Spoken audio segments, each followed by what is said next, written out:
Configuring PPP Multilink.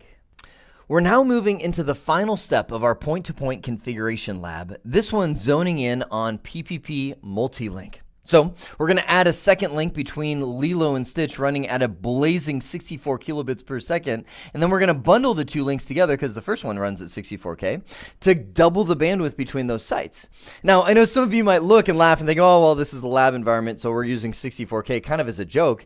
And maybe, but not really. There's all kinds of places in the world that is still yet unreached by modern technology. And so sometimes you may find your organization expanding to these areas of the world where low-speed links are the norm. High-speed connectivity just isn't available. That's why this technology is still very relevant and has been added in this revision of IC&D2. It wasn't previously on there. So I'm going to start off with the physical router connections, linking Lilo up with Stitch on serial 1/1. There's our secondary WAN connection. In the real world, that would have taken us much longer to bring online because we would be dealing with service providers. And if you haven't had the pleasure, well, I don't want to group all service providers into a bucket, but I will say some of the most painful customer service interactions I've had in my life have dealt with service providers. So moving on from that, we've added that link. Now let's bring it up from a logical perspective on our devices. I'll start off with Lilo because that's how you say it, Lilo and Stitch. Go into global config mode, interface serial 1/1. I'll do encapsulation PPP and do a no shutdown. Flip over to Stitch. Shoop, there we go. Global config mode, interface serial 1/1, encapsulation PPP, and a no shutdown. Now notice I have not assigned an IP address at all. I'm going to do a quick show IP interface brief. And I can see there, I still have the previous serial 1/0 that we used in some of the previous labs to bring up the initial connectivity. There's my serial 1/1 currently unassigned, but I see not only physically, but data link wise, encapsulation wise, I'm matched up because I see both sides of the connection online in that up status. Now, can I mention there are a couple ways that I could have done load balancing when I brought up this link between the two locations.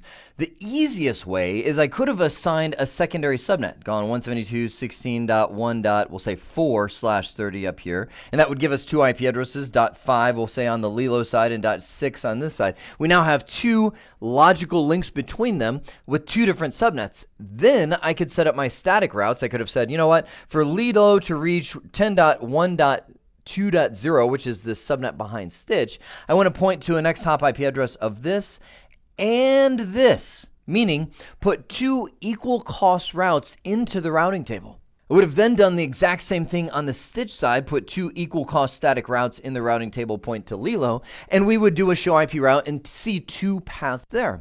Now, depending on the router configuration, you can have it do per packet or per source destination pair load balancing, meaning let's say we've got a computer over here and it decides to talk to a server over here. You could say, okay, well, those two will always use one of those links, or every other packet that's sent from those two would go up, down, back and forth between those two. And that's going to give you really good load balancing between the two, but it's not exact. It's not going to combine the bandwidth together into a single logical connection, which is what PPP Multilink does. And that's why you see PPP Multilink typically on lower speed connections, meaning T1 speed, about 1.5 megabit per second, and lower, is because it literally fragments the packet. So go back to that server and computer configuration again.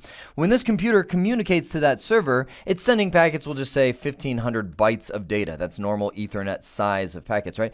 And that Stitch router sees it's got PPP Multilink and literally down to the bit level divides that traffic between these two links, meaning it chops that packet up into smaller pieces to where it gets exact load balancing, exact utilization over those two connections.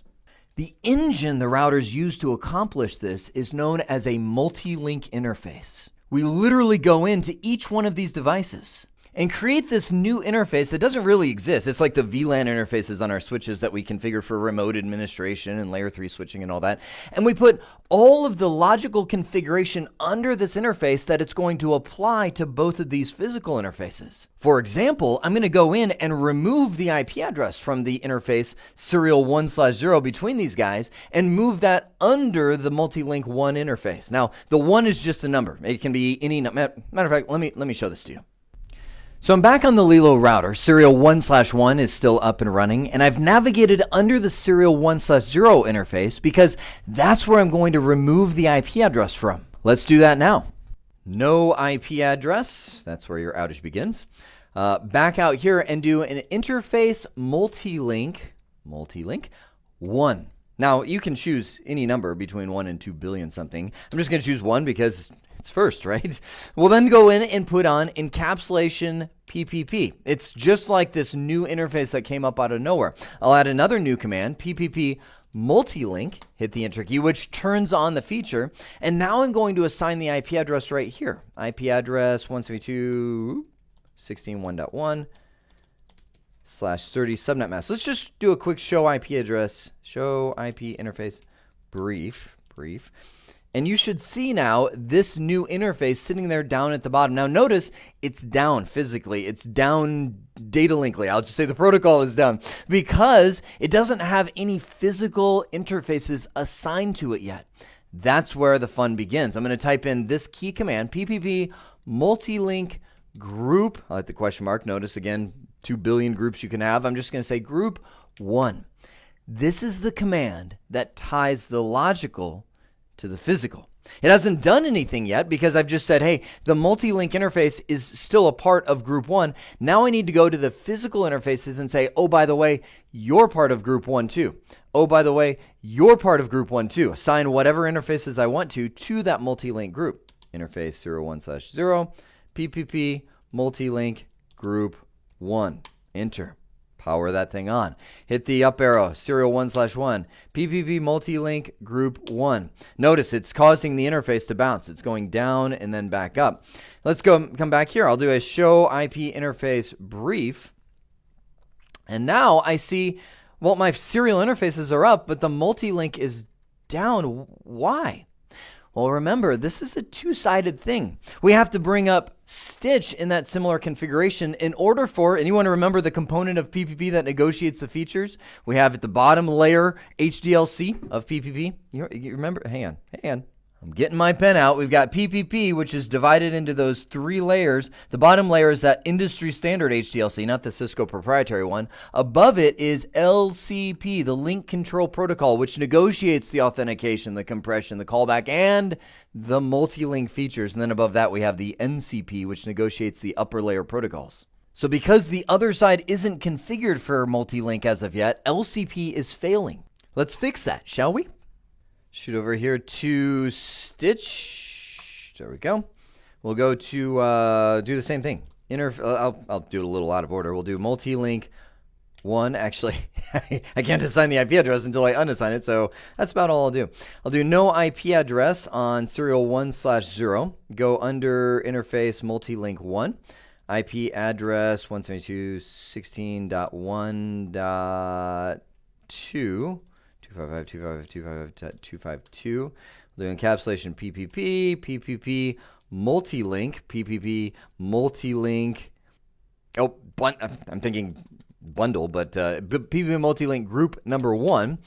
And now we'll go under interface serial 1/0 and do PPP, actually just hit the up arrow, multi-link group 1 and 1/1, PPP multi-link group 1. You see the interface is doing a reset. Show IP interface brief now. Yeah, we've got multi-link 1 that is now up on Stitch. Let's look over at Lilo. Notice it went from down to up because that negotiation occurred. The other side is now doing multi-link. How do we know it's working? Well, let's do a show interfaces multi-link 1 on Lilo. And I can see right here we've got LCP open.